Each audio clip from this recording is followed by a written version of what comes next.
Bonjour et merci d'être avec nous pour ce dernier numéro du Divan des politiques. Et oui, c'est le dernier puisqu'il s'agissait d'une série exceptionnelle de 4 émissions qui devait nous amener jusqu'aux élections européennes. Et les élections européennes, c'est la semaine prochaine. Cela étant, le principe reste le même sur le plateau. Que des psychologues, psychanalystes, psychiatres qui vont nous apporter leur éclairage, leurs analyses. Et je vous présente tout de suite ceux qui sont avec nous aujourd'hui.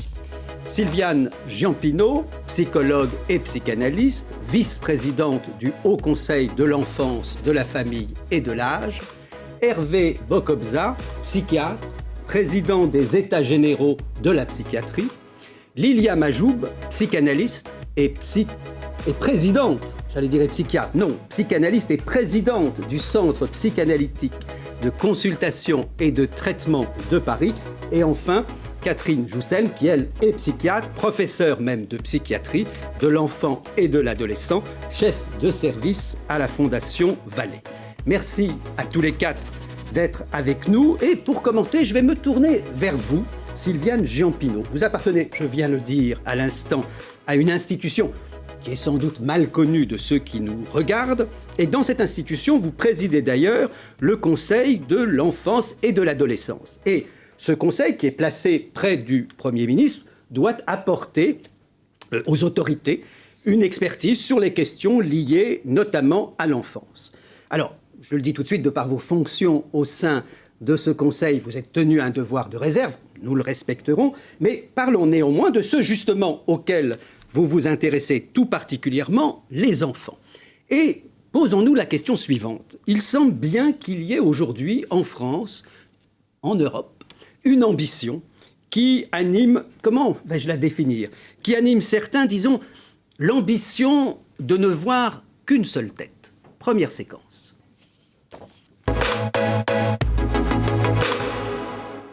La question est grave. Peut-être peut-on l'illustrer par un sujet qui l'est un peu moins, même si ce sujet est devenu désormais récurrent. Bombers Marine, pull bleu ciel à écusson et pantalon coupe droite, cette nouvelle tenue donnait le sourire à Gabin ce matin. Pour d'autres, il y avait un peu plus d'appréhension. Je suis un peu contente et je suis un peu stressée parce que c'est la première fois. Peut-être qu'il y en a qui vont venir nous moquer. Ils n'étaient d'ailleurs pas nombreux à porter l'uniforme. Une nouveauté diversement accueillie par les parents provinois. Là, on va essayer, on va voir quels sont les résultats pratiques, concrets, quoi. C'est bien ce qu'ils font, mais ils auraient dû le mettre obligatoirement. Là, ce n'est pas obligatoire, donc ça va poser problème. Les cartables restent différents, les chaussures restent différents, les manteaux restent différents, donc je ne suis pas convaincue du tout par ça. Pour une partie de la communauté éducative d'ailleurs, la mesure est risquée. Le coût du trousseau est élevé, 137 €, subventionné à partir du 2e enfant. Mais le maire veut rester confiant. Dans un texte célèbre qu'on cite souvent, Sigmund Freud disait qu'il y a 3 métiers impossibles. Gouverner, psychanalyser et éduquer. Alors, personnellement, je suis psy et prof. Vous comprenez peut-être pourquoi je n'ai pas voulu en plus faire de la politique. Catherine Joussen, le projet de loi pour une école de la confiance, il est arrivé mardi dernier au Sénat et nombre de profs sont, il faut bien le dire, vent debout. Contre cette réforme et aussi parce qu'il dit, je l'ai lu par exemple dans un tract distribué devant l'école de ma dernière fille, nous sommes des profs, nous ne sommes pas des soldats. On pourrait dire que les enfants non plus ne sont pas des soldats, même si ces derniers ont été à très juste titre à l'honneur cette semaine. Donc je vous pose la question directement, est-ce qu'il y a vraiment un risque qu'on formate nos enfants ? Je pense que le risque en ce moment, c'est qu'on pense souvent en fonction des normes statistiques. C'est-à-dire qu'on imagine que, par exemple, l'intelligence ou l'apprentissage est régi uniquement par des normes statistiques, avec tout ce qui est l'intelligence artificielle derrière, etc., etc. Et on oublie que, bien évidemment, la statistique existe, mais que l'individu et surtout la singularité existent. Et que pour apprendre, on n'apprend pas tous pareil. Par contre, on peut arriver à des choses extraordinaires en apprenant de façon différente. Et qu'un enfant a besoin avant tout d'entrer dans la créativité. Par exemple, le langage, ça s'apprend en imitant au départ. Et une fois qu'on a imité, ensuite on invente dans le langage. C'est comme ça qu'on fait de la poésie, c'est comme ça qu'on fait des métaphores, c'est comme ça qu'on commente un dessin, par exemple. Et si on essaye d'homogénéiser tout en imaginant que finalement il faut que tout le monde ait exactement les mêmes connaissances, eh bien évidemment on se trompe, parce qu'on va en même temps casser des individualités, on va laminer la créativité, et ça c'est grave, ce qu'on commence à voir aujourd'hui déjà chez les petits-enfants, parce que selon plein de choses, l'histoire de chacun, il faut pouvoir développer la créativité comme on peut. Et par exemple, Malraux disait « l'art est un antidestin ». Je pense qu'on devrait plutôt penser comme ça, plutôt que de penser que d'homogénéiser les choses va créer du bon destin pour chacun. Alors, Lilia Majou, peut-être peut-on se demander si, dans cette société qui veut atteindre la rentabilité, mais peut-être même aussi la qualité, on n'a pas intérêt, d'une certaine façon, à ce qu'il y ait personne hors norme, d'où le désir, qui peut sembler très démocratique, de niveler, que ce soit par le haut ou par le bas. Est-ce que vous pensez que c'est un risque pour les enfants ? D'un certain point de vue, oui. De l'uniformisation n'est jamais souhaitable parce que ça gomme toute singularité. Et nous ne sommes pas tous pareils. C'est ça que la psychanalyse a apporté, justement, dans les 3 impossibles, à savoir que gouverner, éduquer, soigner, même, on disait avant psychanalyser, comporte un impossible, c'est-à-dire quelque chose qui fait que ça rate. Ça ne peut pas marcher. Et moi, je compte sur ça, sur le fait que ça va rater, de toute façon, ce formatage. Parce que... Oui ? Non, dites. Parce que on confond, en effet, le sujet avec cet objet que l'on veut formater, à la place duquel on va mettre l'enfant. Or, le sujet, on n'en tient absolument pas compte, ce qui fait que ça va donner des choses inattendues, des symptômes. L'enfant va être rétif, il va se révolter.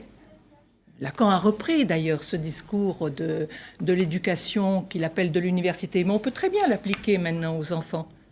Je veux dire, c'est devenu ça. L'enfant est l'objet qu'il faut façonner. Mais à force de le façonner... Et il avait construit ce discours à partir de 1968. Ça donne quoi ? Ça donne de la révolte.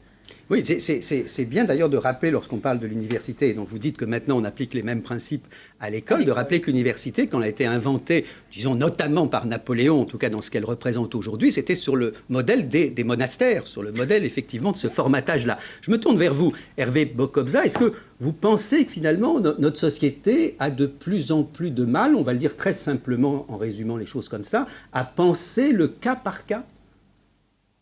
Elle veut plus y penser.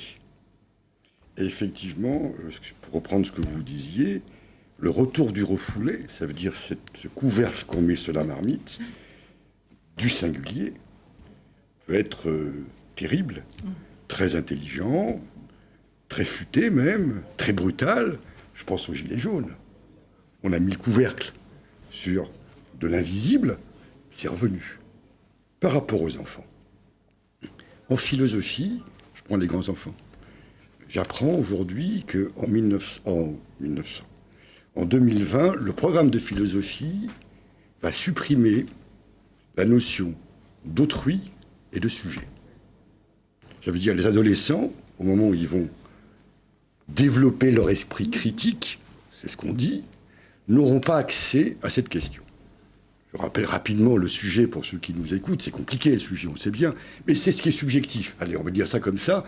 Ça veut dire ce qui nous échappe. Tout simplement. Et autrui, c'est l'autre. Et il semblerait qu'on oublie tout simplement la chose suivante. C'est qu'on ne se construit que parce qu'il y a un autre. La subjectivité de notre être, elle est complètement déterminée parce qu'il y a un autre. Si on n'apprend pas autrui, on n'apprend pas le sujet, qu'est-ce qu'on va apprendre à nos adolescents? Eh bien, je pense qu'on va leur apprendre, enfin, je suis d'accord avec vous, je pense qu'ils n'y arriveront pas, je suis optimiste. On va leur apprendre à ne pas penser. Parce qu'il s'agit de ça, il s'agit de la question de la pensée qui est posée. Je vais demander justement à Sylviane Jampineau, puisque vous êtes dans une institution qui doit donner un certain nombre de repères, on va dire comme ça, pour ne pas simplement dire expertise, au pouvoir public. Ils ont des décisions à prendre. Comment est-ce que vous réussissez alors que manifestement il y a une telle exigence, je dirais, d'efficacité et peut-être même de rapidité. Comment est-ce que vous arrivez néanmoins, puisque vous êtes par ailleurs psychanalyste, psychologue, comment vous arrivez à faire passer quelque chose de ce qu'on évoque là, c'est-à-dire du nécessaire respect de la singularité de chacun? Bien, je dirais que c'est quand même très étonnant parce que depuis qu'on parle tant d'égalité entre les enfants, et notamment il y a quand même l'idée dans ces apprentissages d'homogénéiser entre tous les enfants. Il y a un rêve de justice et d'égalité entre les enfants. Et depuis qu'on procède ainsi, les écarts entre les enfants se creusent. Donc les inégalités se creusent, des inégalités qui sont évidemment sociales, qui sont liées à simplement l'endroit où ils vivent, les territoires, des inégalités entre filles et garçons, et des inégalités énormes, évidemment, pour tous les enfants qui ont quelques vulnérabilités, qu'il s'agisse d'un handicap ou une fragilité de santé, etc. Donc ça, c'est quand même, pour moi, un refoulé. Hein. Et puis, il y a un point quand même, c'est que les enfants, ils parlent, quel que soit leur âge. Et nous avons une convention internationale des droits de l'enfant qui pose que l'enfant est sujet et qu'il doit être écouté dans toutes les décisions ou les projets le concernant. Et donc, il y a normalement, nous devrions pouvoir travailler avec les enfants. Il y a le moyen, et ça existe partout en France, mais c'est très peu utilisé. Nous avons, par exemple, le conseil que je préside, à pousser en avant l'engagement des enfants, l'engagement citoyen, l'engagement solidaire, l'engagement environnemental, c'est-à-dire le fait qu'on leur permette de faire des choses en coopération, en collaboration avec d'autres enfants qui les mettent en situation de se parler, de viser des projets, des réalisations, quelles qu'elles soient. Nous pensons qu'il faut vraiment rendre réels et actifs tous les outils qu'il y a sur les publications des enfants et des jeunes dans les écoles. Est-ce que ça va suffire, tout ça? Parce que je vois bien effectivement la parole le souci des qu'on a. Enfants, la parole des enfants en politique est totalement gadgetisée. Ils sont instrumentalisés. Dans le conseil que je préside, il y a 12 enfants qui siègent. Eh bien, au bout de 2 ans de travail avec eux, ils ont fait des propositions auxquelles nous n'aurions jamais pensé.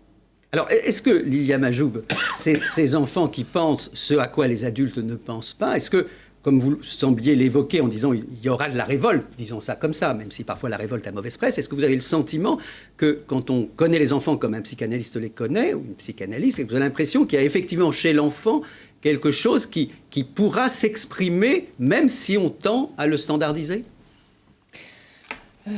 Oui, mais tout dépend comment. Ça va s'exprimer de différentes façons. Il va y avoir des passages à l'acte, éventuellement, des symptômes.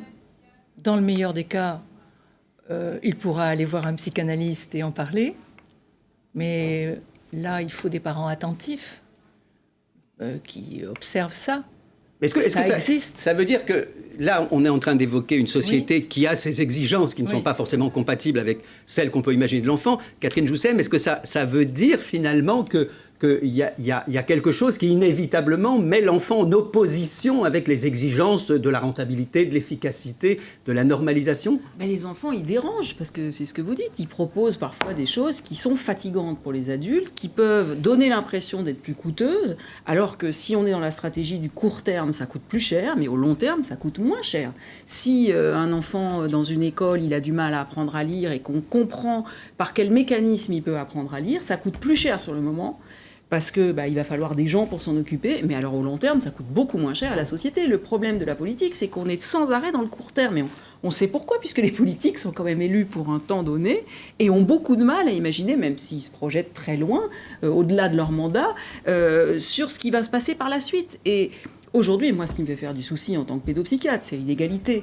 C'est-à-dire que quand, par exemple, c'est pas ce gouvernement, c'est celui d'avant, un ministre décide que pour être égal, on va tirer au sort l'orientation des jeunes, moi je suis désolée, mais ça me met dans un état de rage pas possible. Comment un enfant, un adolescent, tout à l'heure, déjà qui bossera plus le sujet et autrui, il va choisir d'être, je sais pas, prof de gym ou psychologue, et quelles que soient ses réussites, il va être tiré au sort, et il sera envoyé à 1000 km de chez lui. Au contraire, il n'aura pas sur un tirage au sort. C'est-à-dire qu'il y a des gamins qui, pendant 1 an, se morfondent avec ça.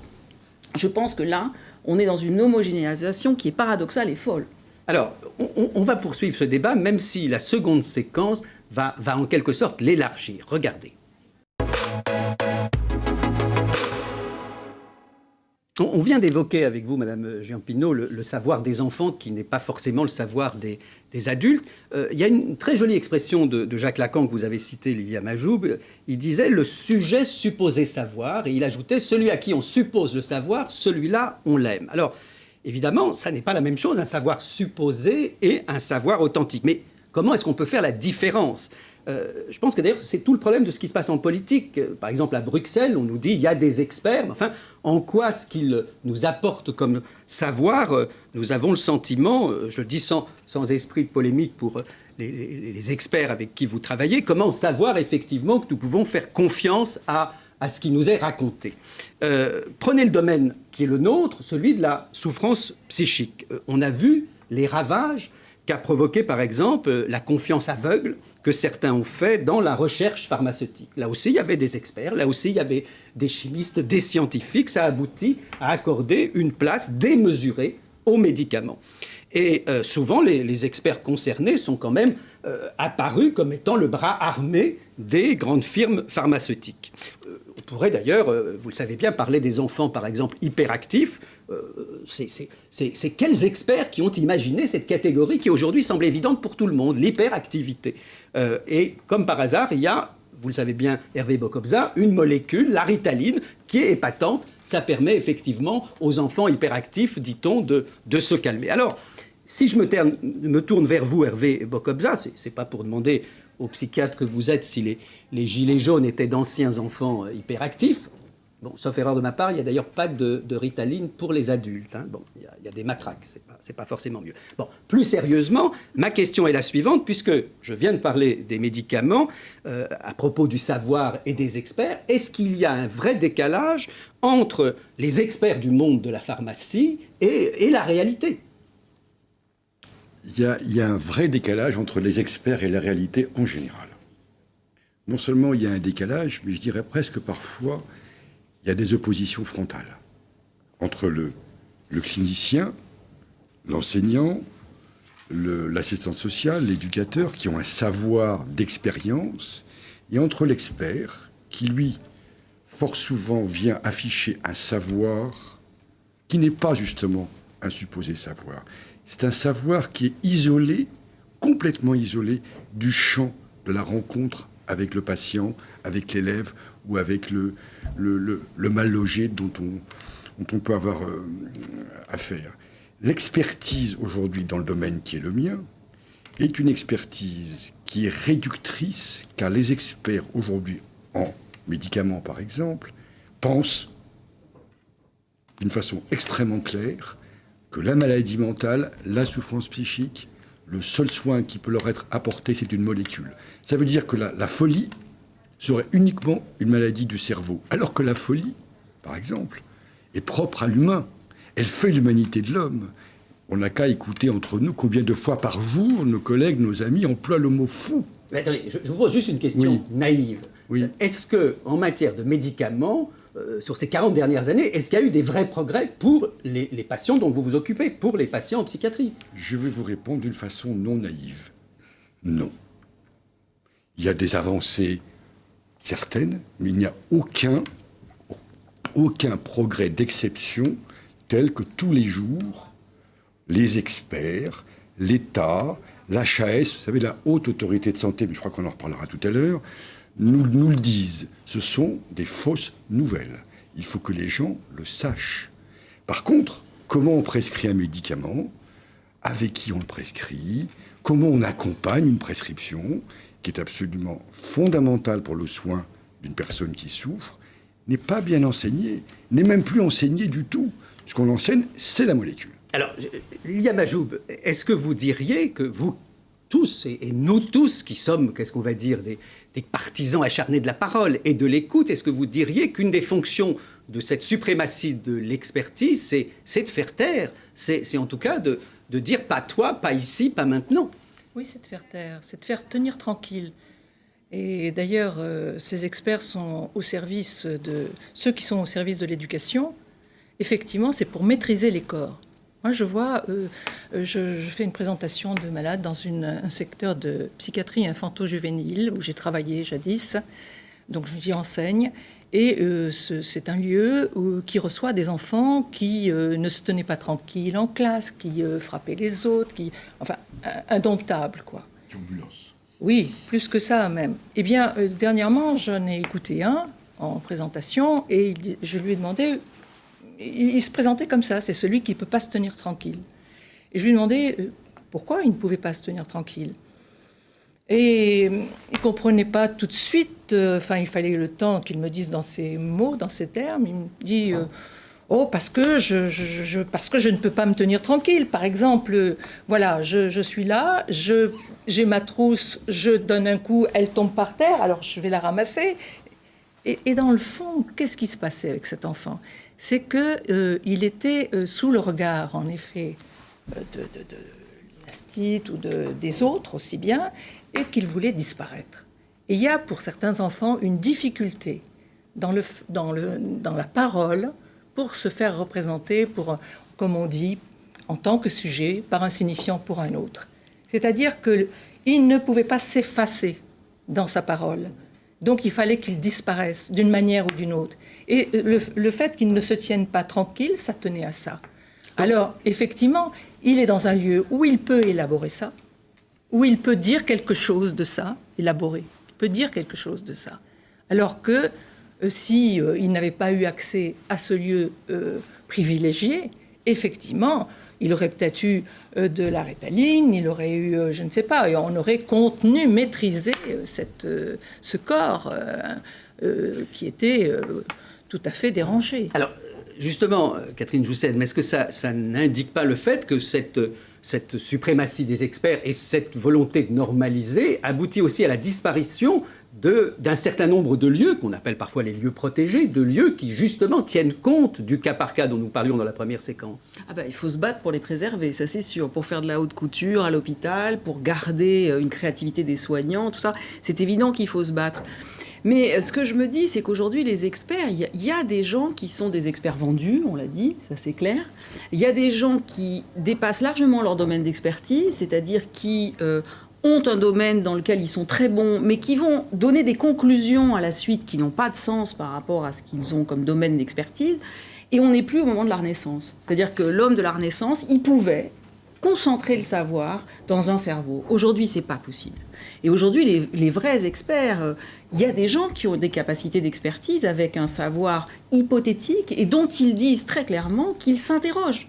Par exemple, il y a beaucoup de neuroscientifiques qui travaillent avec des psychanalystes et dont on voit que leurs interrogations sont les mêmes que celles des psychanalystes, alors que d'autres vont avoir des conclusions immédiates pour dire que l'inconscient n'existe pas et que la parole ne sert à rien. Donc le problème, c'est plus la qualité de l'expert et son narcissisme à lui, pour qu'il puisse imaginer qu'il y a des ponts à faire avec les autres et qu'il ne maîtrise pas tout le savoir. Alors, c'est toute la question, Sylviane Giampineau, puisque finalement, on s'aperçoit là de la complexité des savoirs et de la nécessaire complexité. Vous, quand vous donnez justement un certain nombre d'indications, de repères, on ne va pas dire de consignes, évidemment, aux autorités, aux ministres, est-ce que vous n'êtes pas tenté, finalement, de tellement synthétiser les choses pour que ce soit compréhensible et efficace pour eux, que du coup, l'expertise, même la vôtre, qui est une expertise plus pointue, se perd en quelque sorte dans les exigences de ceux qui vont la recevoir? Non. Non, il s'agit de faire l'inverse. Il ne s'agit en aucun cas de produire une expertise. Un haut conseil comme celui que je préside, c'est 80 personnes, dont 12 enfants, je le rappelle, et adolescents. Et c'est donc une multiplicité des approches, des points de vue, des compétences, des spécialités, des disciplines qui sont autour d'une table et qui viennent se frotter, se confronter les uns aux autres. Donc vous maintenez la complexité quand même dans l'expertise. Non seulement on maintient la complexité, mais la mission première d'un conseil comme celui-ci, c'est d'animer le débat public. Et c'est donc l'enjeu, et c'est ce que je m'efforce de faire, et là, pour le coup, moi je ne suis pas nommée là parce que je suis psychologue ou psychanalyste, mais je suis quand même pas étrangère à l'importance de faire en sorte que les gens puissent produire une parole suffisamment libre, les uns avec les autres, puissent confronter des approches, des points de vue, et faire en sorte qu'on ait un dialogue des disciplines, des spécialistes, mais aussi des usagers. Donc là, en l'occurrence, les enfants, les familles et les acteurs de première ligne, donc ceux qui rentrent vraiment en contact avec les enfants, là où il faut les accueillir, les soigner, les éduquer, voire les protéger. Non, mais c'est bien la façon dont vous en parlez, parce qu'on a presque le sentiment que vous décrivez, je ne vais pas du tout vous dire que c'était votre intention, un rond-point aujourd'hui, c'est-à-dire que c'est quand même un lieu où effectivement on a le sentiment qu'il faut que ça s'échange, il faut que ça parle. Et je pourrais vous demander... Peut-être juste, si vous le permettez, je vous en prie. Rappeler que ce type de conseil a une autonomie, c'est-à-dire qu'on fixe nous-mêmes le programme de travail. Ce sont donc les membres qui disent « nous voulons réfléchir à ceci et voir ce que nous pouvons dégager de commun ». Et l'autre point, c'est que ce qui est rédigé est rendu public immédiatement après que cela a été adopté par l'ensemble des membres. Et donc, il nous faut trouver des traverses, des transverses. Non, mais j'aime bien l'idée de traverse, de transverse. Je me tourne une seconde vers Catherine Joussel, parce que moi, j'ai l'impression, alors j'écoute ce que vous dites, j'ai quand même l'impression qu'aujourd'hui, finalement, après avoir, par exemple, on parlait de la psychiatrie, après avoir tout misé sur le médicament, aujourd'hui, on est en train de tout miser sur le cerveau et les recherches sur le cerveau. C'est-à-dire qu'il y a quand même, chez ces experts, une volonté, on pourrait appeler mono-idéique, une seule idée en tête. Et je crains beaucoup que nous ne soyons pas, dans ce qui pour nous est décisif, cette complexité, cette variété, cette multiplicité de discours. Oui, les mauvais experts, entièrement d'accord avec vous. Mais il y a des gens qui, au contraire, à mon avis, ont une vraie démarche psychanalytique, c'est-à-dire font des liens entre les choses. Aujourd'hui, la boîte à outils qu'on a devant nous quand on soigne un enfant ou qu'on soigne un adulte, elle est énorme.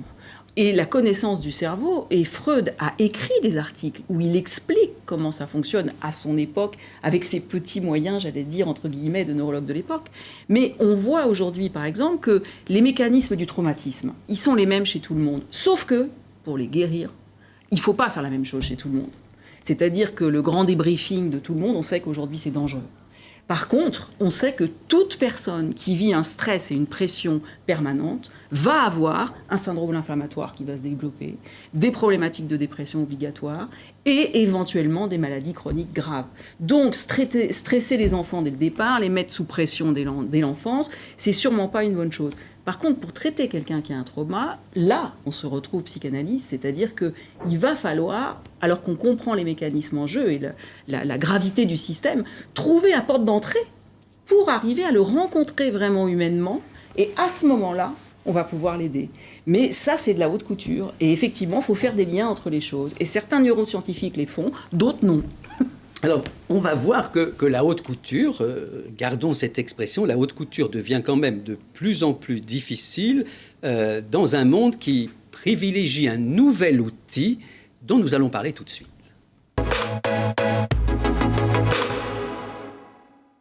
Il y a en effet désormais un maître mot, c'est l'évaluation. On ne peut quasiment plus rien faire dans notre société sans être évaluer ou sans qu'on vous demande d'évaluer l'autre. Vous donnez un coup de fil, je ne sais pas, pour vous plaindre à un opérateur téléphonique, vous parlez 2 minutes, au bout de 2 minutes, la personne que vous avez au téléphone vous dit « Vous allez recevoir un questionnaire, si vous voulez bien m'évaluer, merci ». Vous prenez un taxi, non seulement vous évalue comme client, mais on vous demande d'évaluer le chauffeur. Donc ma question est la suivante. Quand on voit par exemple le récent procès des dirigeants de France Télécom, on voit bien qu'il y a quand même un problème avec la brutalité de l'évaluation. Parce que ce qu'on ne dit pas assez souvent à propos des suicides qu'il y a eu à France Télécom, c'est que ces gens étaient aussi évalués sans arrêt. On leur demandait d'atteindre un certain nombre d'objectifs, d'arriver à une certaine qualité sans doute, mais qu'ils étaient soumis à une pression constante parce qu'ils visaient sans cesse les dirigeants, l'efficacité, la rentabilité, et à l'occasion, ça peut provoquer la mort. Regardez. Pour l'entreprise aujourd'hui, ce procès est important parce qu'il va permettre de comprendre dans quelles circonstances ces drames sont arrivés. Je veux dire au nom de l'entreprise d'aujourd'hui que nous n'oublions pas. Nous pensons évidemment d'abord aux victimes, aux collègues et à l'ensemble de l'entreprise. Je veux dire aussi qu'une entreprise peut changer, mais qu'elle doit le faire en gardant mémoire de ces événements douloureux, en gardant mémoire de ces situations et ne plus laisser, de quelque manière que ce soit, l'humain faire l'enjeu des adaptations économiques de l'entreprise.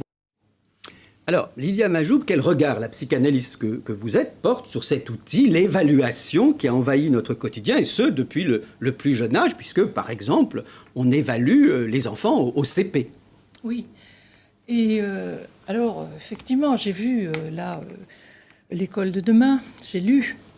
J'ai vu qu'on allait remettre au cœur de tout l'enseignement l'évaluation. Et parce que cela aurait été abandonné en 2012, et on regrette que ça l'ait été. Et il s'agit maintenant d'évaluer les enfants au CP, en CM1, au début, à la fin de l'année. Et on dit de cette évaluation qu'elle sera l'outil indispensable, la boussole de l'action éducative bien sûr, mais aussi que ça permettra aux enseignants, aux parents de comprendre les difficultés de l'enfant. Vous n'y croyez pas?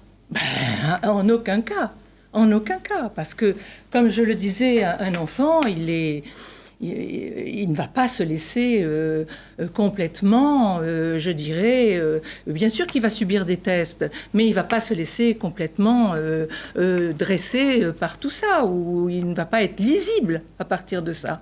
Il y a quelque chose qui échappera. On n'arrivera jamais à savoir ce qu'il en est. Pourquoi? Parce qu'on confond, si vous voulez, cette évaluation du savoir avec son propre savoir à lui, l'enfant. C'est-à-dire quelque chose qui s'élabore aussi inconsciemment. Vous n'avez jamais remarqué que quand vous expliquez quelque chose à un enfant, eh bien, par exemple sur les théories sexuelles, vous lui expliquez que papa, maman, ceci, cela, la petite graine, bon, eh bien, il ne va pas du tout reprendre ça. Il en est, lui, à sa propre élaboration fantasmatique. Et c'est ça qui compte. Et c'est ça qu'il ne faut absolument pas déranger. Parce que c'est ça qui le met à l'abri, lui, de réel, enfin de la folie aussi bien.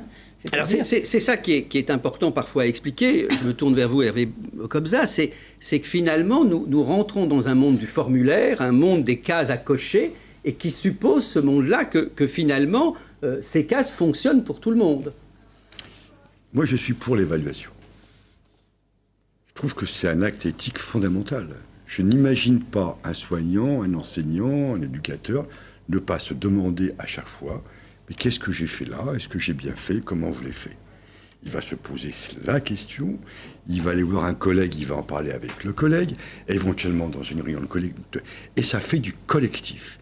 Et c'est à partir du collectif où les personnes engagées mettent sur le tapis leurs questions que c'est une vraie évaluation. Or, actuellement, quand on emploie le mot évaluation, qui est confisqué de la dimension éthique, ce sont des évaluations, des démarches qualité qui viennent de l'extérieur, qui viennent d'experts nommés et travaillant à l'HAS, la haute autorité de santé, qui est une institution antidémocratique, et c'est, de toute façon, elle ne peut que l'être, puisqu'elle publie des documents antidémocratiques. Je m'explique.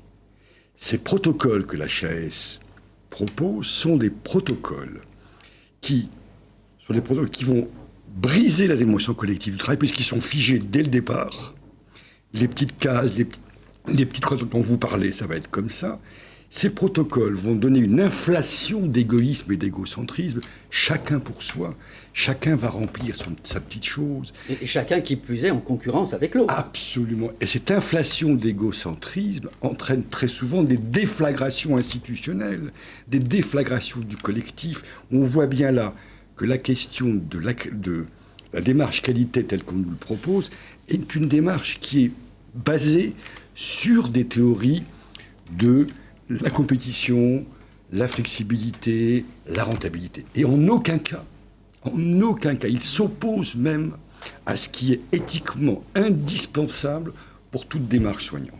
Non mais on est là au cœur de quelque chose quand vous évoquez le risque de destruction du collectif et de l'individualisme forcené. Parce que dans le mouvement des Gilets jaunes, si on se déplace un tant soit peu, il y avait quand même cette volonté, pas seulement d'aller manifester dans la rue, mais de se retrouver, j'évoquais les ronds-points, de se retrouver ensemble et de parler ensemble. Est-ce que vous avez l'impression que c'est ça qui est en jeu là ? Ah bah bien sûr, parce que quand vous regardez les soignants par exemple, qu'on forme de plus en plus à repérer des symptômes.